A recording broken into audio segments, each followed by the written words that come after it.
Welcome back to the channel, everyone. Thank you so much for tuning in. My name is Rick and I'm your captain on this channel, and I cannot wait to get back out on the water April 11th.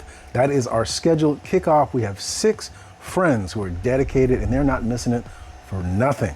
We also have another group of 4 friends the following week who are not going to miss that date for anything either. So it's going to be a fantastic April opening. I cannot wait to get back out on the water. You know, when I'm out there, I'm always looking for ways to make it exciting and make it fun.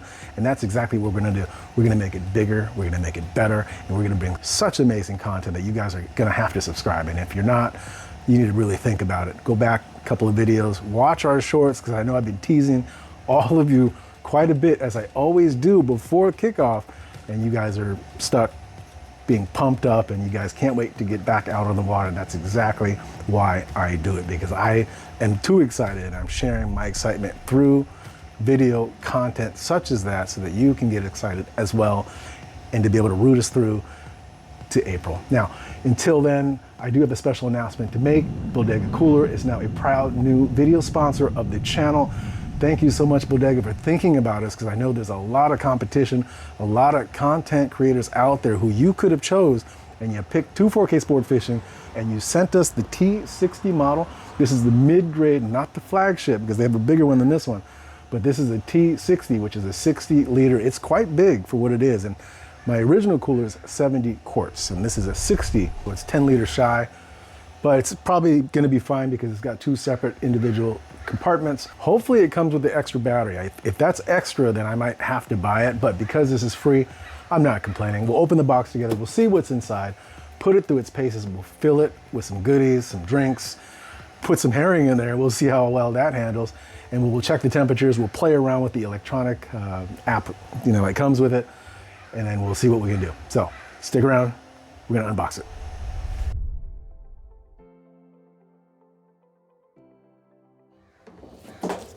There's the cooler. All right, and remember, this is a dual zone.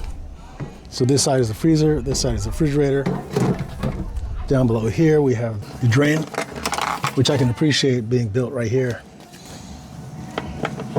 because a lot of coolers are on the side, and you have to tip it just to empty it. We're just gonna throw in our drinks that I just got. Got some Dr. Pepper. All right, well, I got the herring that we caught during the season. Once you set it, it changes. It'll blink and then it'll get set. Same with the fridge. But I'm gonna take this temperature down.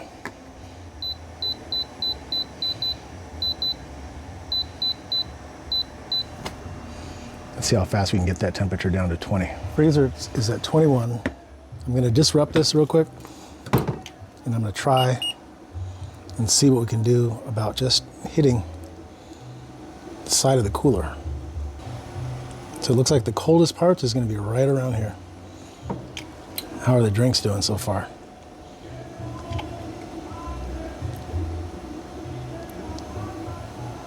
Getting there. Getting there. I have it on max, so I'm hoping to get cooler faster so that I can finally do a last check in about an hour. We're gonna do this live with you here. You're supposed to scan that, like that, go to the Play Store. Hopefully you can see it. And then it's literally this. Hopefully it's not too shiny. It's the car fridge freezer. All right, I'm gonna just open it up. It says start scanning fridge, so we're gonna do that. We're gonna allow permissions. Looks like it found it. So I imagine we just click this, because that's ours. Here it is. Oh, and look, it says app now. And then the settings right here. There we go. It's a nice little feature, especially if you're away. I guess it's kind of cool to be able to do this remotely. So, kind of neat. It's all the same functions as you would if you were sitting right in front of it. I don't think there's anything fancy about this other than convenience. That's it. There's nothing else to it. Pretty neat. All right, well, let's let it do its thing. Talk about some of the features. I would like to share something with you, and that is, if I had ice in there, it would have been easily 25% more heavy. That's what I noticed immediately. And I have Quite a few cans in here, plus the frozen herring. Okay, so it's nice to have this center divider that when I remove it, you'll see that it's got one zone now. And that one zone means I can either freeze or fridge. So that's kind of nice. I like that. Then once I put it back in, I think that comes back. Yeah, it does. The two zones come right back. So that's a cool feature, especially if you just want drinks or if you want just frozen foods. Kind of depends on what you're doing for the day, what you're doing for the trip. You're gonna need to know how much power this draws.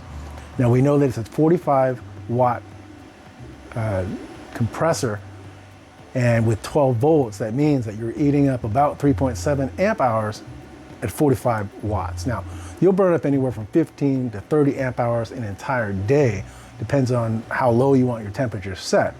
But just imagine you'll need 3.75 amp hours just to bring this thing down to freezing temperatures. Now, like I said, if you get those temperatures down and now it's in a maintenance mode, you're probably sitting at around half that amount of power, maybe even a quarter of that power, just to keep that temperature maintained. So something to keep in mind if you're concerned about power, or if you don't have any new power coming in from solar or a generator or an alternator or anything like that. So just remember that. Now, one of the things that I factored in is cost of ice versus having this unit. Now, this isn't a cheap unit by any stretch. There's far more expensive competitors, but this is a mid-tier, right in that zone of the sweet spot of pricing. And you can get this thing for close to $300 or something like that. And for that price, it seems pretty reasonable. Now, if you do the math on that, at least in my area, ice is $7 for about 15 to 20 pound bags. We always need about 4 bags, 2 to 4 bags. And at that rate, it's $375 for a season for me, all season, for ice alone, or $750 all season for ice alone. Now, if I picked up this unit and didn't need ice and I can use it in that function, I could probably save quite a bit. But because I can't do that, I don't know who needs to know that, but just know that your ROI is probably going to be after the first year or maybe 3/4 of the year of camping or RVing, and after that, ice would be a thing of the past. Now, I know this isn't a thorough review, but I'm going to talk about the things that I do like and the things that I don't like. You always have to be 100% honest with the things that I do and don't like. I'm not in the market to share any products and force you to make any decision. This video is meant to give you information to help you make some decisions on whether or not you want to choose a competitor or you choose something like this. Now, if you are interested in picking one of these up, you can always use my referral link that I have, and I'll put it right down into the description. And you can decide for yourself if you're choosing to pull the trigger and pick one of these up. If you do, fantastic. If you don't, it's not going to hurt me any. I'm not dying to make a sale or anything like that. I'm literally having a hard time deciding for myself what I intend to do with this. Now, let's go over the things I do like. I do like the dual zone. That's fantastic. You can have drinks on one side. You can freeze things like ice cream, and you can keep all of your frozen items on the other side. I like the fact that it's got that center divider that you can remove and give yourself ample room for refrigerator items or freezer items if you're using it like that. I do love that. I do like the fact that it's very well made. It's got rolling wheels, because when it gets heavy, you do need to be able to move it somehow, and having those wheels helps you tote the weight off when you're going from point A to point B. I do like the fact that it's a lot lighter than a traditional cooler with ice. That is absolutely for sure, by 25-30% lighter, because when you load this thing up and there's no ice and it's nice and cold, you're going to thank yourself later for that. So I do like that a lot. I do like the color. It's blue, it's gray, it's got a great design. Very, very heavy plastic. I do like and appreciate that. Now, I know we spent a great deal of time talking about the things that we do like, but now it's time to talk about the things that we don't like. Now, for me, what stands out the most is the fact that you require a dedicated power, so either a 110, an inverter, or a cigarette adapter, which I don't have installed on my boat, which leads me to not being able to use this on my boat, which is what I'd hoped. Now, I do wish that they had the built-in external battery pack option with this unit. It seems like it's big enough to be able to support that extra battery pack as a mandatory option, even if it's not being used. For me, I would have most certainly have used that functionality. I would have bought that battery pack to install on here so I can bring it on the boat. But because that's not there, it means I can't use it. So I'm stuck. either using this in the car, in the truck, on a camping trip, and only on a camping trip that has power, or like an RV camping trip or something like that. But other than that, I can't use it on my boat. So that's a pretty bummer for me. Now, the other thing that I don't like is the fact that the refrigerator is taking a lot longer for my beverages to get cold. Now, I did buy that straight out of Costco, room temperature, and I filled it to the rim to see how long it would actually take to, at max settings, to bring that down. The product says that it can bring it down to 0 in 15 minutes. Now, I believe that might be the freezer, not the refrigerator, but I know for a fact that it's been 2 hours and my drinks are sitting at around 49, now 48. It was 49 earlier, now 48. And it's been a little over 2 hours, which is a lot longer than I would have expected to be able to enjoy a cold drink.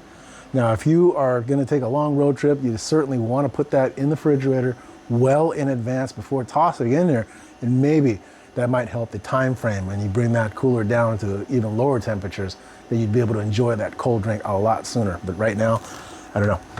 I'm going to pop one open, and it's cold. For sure it's cold. And let's see. Feels good. Yeah, I mean, that's acceptable. But 2 hours later, acceptable. I'd like my drinks a lot colder than that, but it's a good start. Well, I sure hope that video helped out at least a little bit, even if it's to get you started on choosing the right product that's meant for you and your needs. I know for one thing that there's a lot of products like this on the market, and it gets really, really confusing to know which one you want, the price range that you're looking for, what does it come with. If I were looking to shop for something like this, I would spend a lot more time looking for the features that would work for me. And this is one of those features that if I knew didn't come, I would certainly not pick this particular model. I would certainly pick a model that had an external battery pack so I could be completely portable. Now, with that said, I do hope that you still enjoyed the video, and I will see you all out on the water, hopefully in April.